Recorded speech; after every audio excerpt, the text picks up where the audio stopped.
On this week's Behind the Headline, we look at the situation in Nyeri County. I, Dr. Wahome Gakuru. Undoubtedly, the deaths of two governors within a period of 1 year has dealt the people of county number 19 quite a blow. This has set them back on matters development and economy. However, they are now hopeful that there is some light at the end of the tunnel.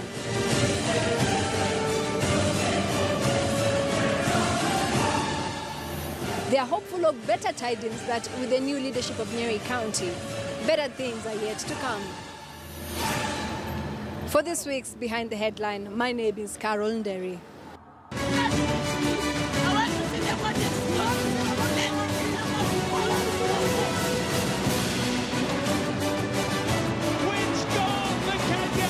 Now, 13 members shy.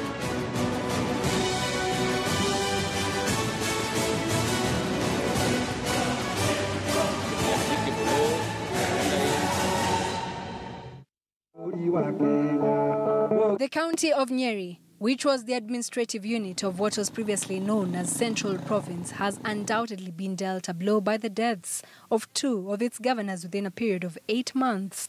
In just 2 years, Nyeri County lost two sitting governors. In late February 2017, Nderitu Gachagua, the first ever elected governor of Nyeri, succumbed to pancreatic cancer while receiving treatment at a London hospital. He was in office for 4 years.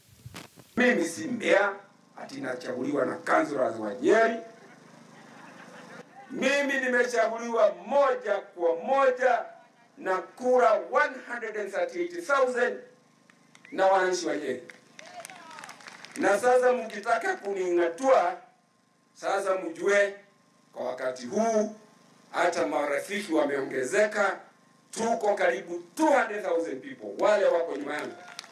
Sasa ningetaka kujua ikiwa 250,000 wako upande wa gavana na nyinyi mko 25, sasa hiyo hesabu mimi sioni iko shida. And while the death of Gachagua sent shockwaves amongst the people of Nyeri, his long battle with pancreatic cancer and long periods of absence from office was no secret to his constituents. Residents of Nyeri had seen his death coming. In fact, there had been several false reports of his death while he was away for many months seeking specialized treatment in different countries. In that period, 2 impeachment attempts against the late Gachagua were initiated by members of the county assembly over alleged misappropriation of funds, amongst other complaints.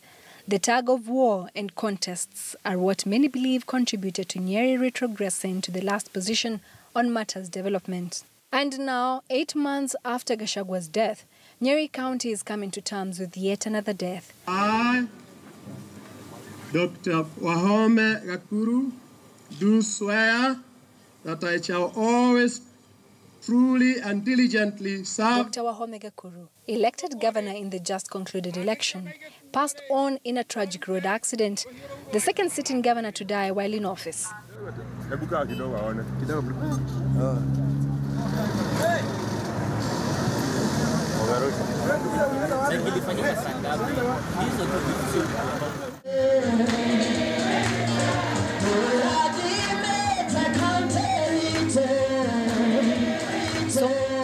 Following his death, prayers organized by the county leadership were held every single day at the Dedan Kimathi Kamukunji grounds right up to when the late Gakuru was laid to rest at his Kerisho home. We refuse and reject any unified in Nyeri.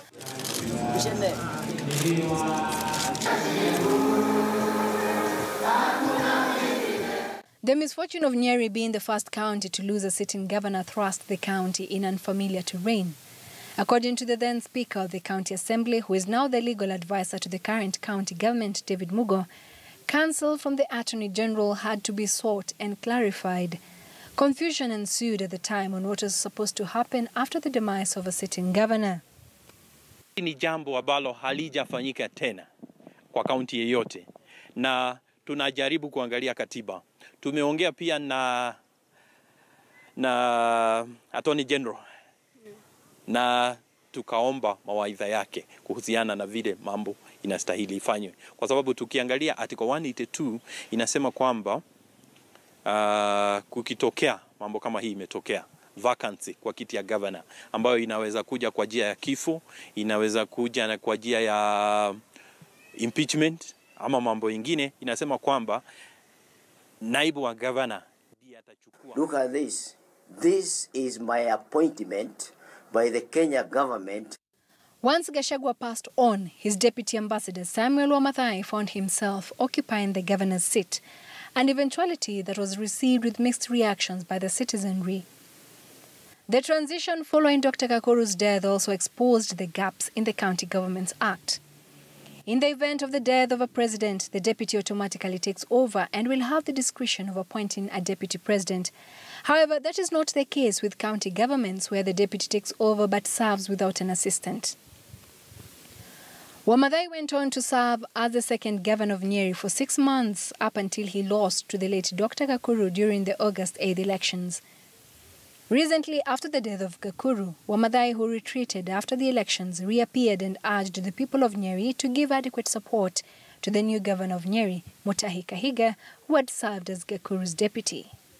One may wonder why somebody is trying to bring in issues where they do not exist, simply because a governor has gone, another one has got to move in according to the law. If he doesn't, then we are trying to create a bigger problem. We are trying to create a vacuum that is not necessary. We thank you for the blood of Jesus. We thank you for the blood of Jesus.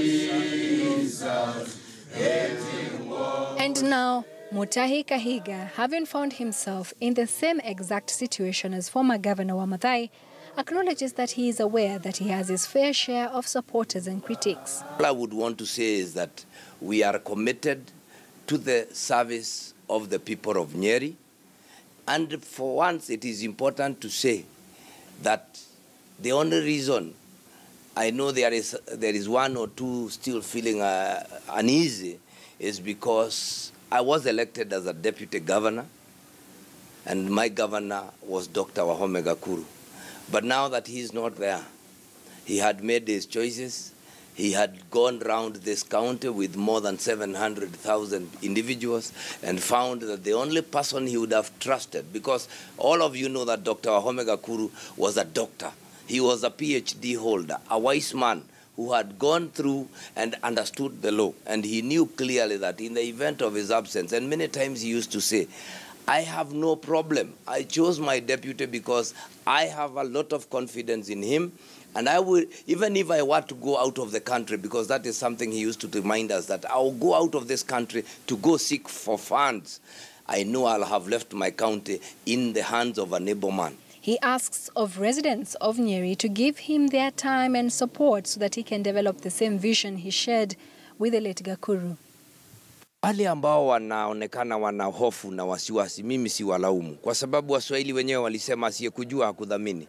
Kwao wana wasiwasi, pengine tuangalie kwamba walikuwa na mategemeo makubwa zaidi kwa daktari Wahome Gakuru, na si makosa, lakini jambo ambalo tungetaka tuwaambie ni kwamba watulize nyoyo zao, kwa sababu ningetaka niseme kwa siku ambazo tumefanya kazi na Wahome Gakuru, gavana wangu ambaye ameondoka, hakuna jambo moja ama amuzi moja ambalo alilichukua pasipo mimi kuwa pale. Tumeunda bajeti pamoja, tumeunda baraza la mawaziri pamoja, wale ambao ni maofisa wakuu ambao ni chief officers tumewatambua moja baada ya mwingine tukiwa pamoja na daktari Wahome Gakuru. Kahiga will now have to operate without a deputy until such a time when the law shall be amended, something that Senate Majority Leader Kipchumba Murkomen acknowledged is in the works when he attended Kahiga's swearing-in ceremony. Mimi nataka tena kusema usiwe na waziwazi governor. Mimi tayari ninachapisha kesho ile bill ya kuhakikisha inaleta njia ya kuchagua deputy governor. Na dunia mzima, ikiwa hata Nigeria, ikiwa nchi zingine ambayo nimesomea, hata Amerika, deputy governor anachaguliwa kama deputy governor ameaga ama ametolewa ofisi ama ameondoka kutoka ofisi, mwenye anachagua deputy governor mwingine ni governor. na akishachukua sasa wabunge wa county assembly watahakikisha yeye ni mtu ameingiana vizuri, alafu basi wapitishe ndio hii county yetu iende mbele.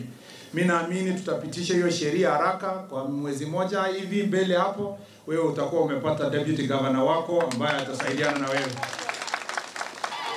Other than the law stating that once a governor vacates office by way of death, impeachment or resignation, the deputy ascends to power. It also states that members of the county executive committee vacate office and the incoming governor has a prerogative to either continue with the same CECs or appoint others. Kahiga has opted to continue working with the county executive committee members that Gakuru had handpicked. They had only been in office for a week before Gakuru's death. Diana Kendi, Tourism; Muthoi Kariuki, Transport and Communication; Robert Thuo, Finance; Rachel Kamau, Health; Frederick Wanjohi, Water and Environment; Beth Karemi, Legal Affairs and Administration; Henry Kenywa, Agriculture; Margaret Wangeshi, Education; and Daniel Kwai, Lands. Out of 10 dockets, 9 have representatives who are sworn in again at the Nyeri Law Courts. Former Governor Wamadhai also opted to continue working with the same CCs who had served under the Gachagua administration. Nyeri County has 6 constituencies. The members of parliament have pledged to offer support to the new governor. Previously, the animosity between the late Gachagua and a section of MPs was palpable.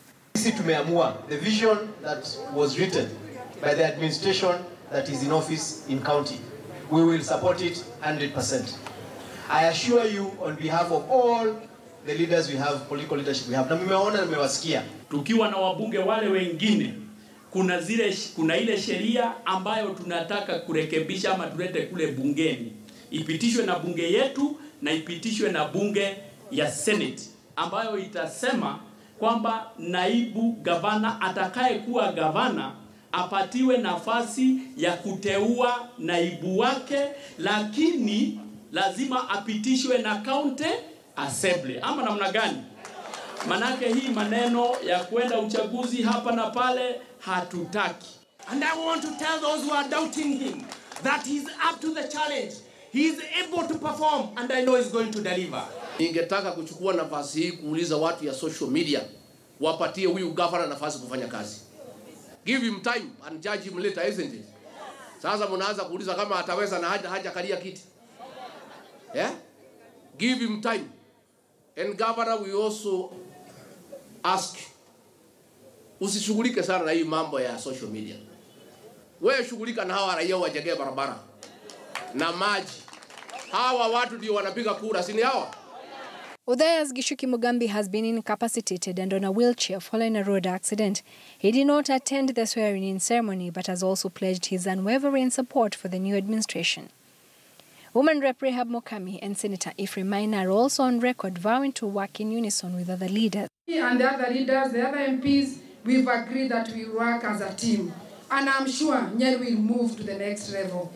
Our God is just, our God is faithful. I, as a senator, we have worked with the departed governor during the campaign and even the 2013 campaign. We have worked with Mutahi, during the last campaign. You may not know that historically Mutahi was even with me in the campaign. Then he joined Dr. Kakulu. The County Assembly of Nyeri, through its Speaker John Kagusha, is also on record vowing to create harmony between the Executive and the County Assembly. Hopefully, however, the Assembly will effectively carry out its oversight role even as it seeks to foster cohesion. County Assembly, we are fully behind the Governor in waiting, Honorable Mutahi Kahiga. As to whether they will live up to their promises, that remains to be seen. Nyeri has had the misfortune of being the first county to lose a sitting governor. And not just that, the tragedy has struck twice within the same year. The demise of 2 governors has been hard for the people of Nyeri County. How have they had to cope? And now, what are their expectations towards the new leadership of Nyeri County? What are the key priority areas that they need the new leadership led by the new Nyeri Governor Mutahi Kahiga to zero in and focus on?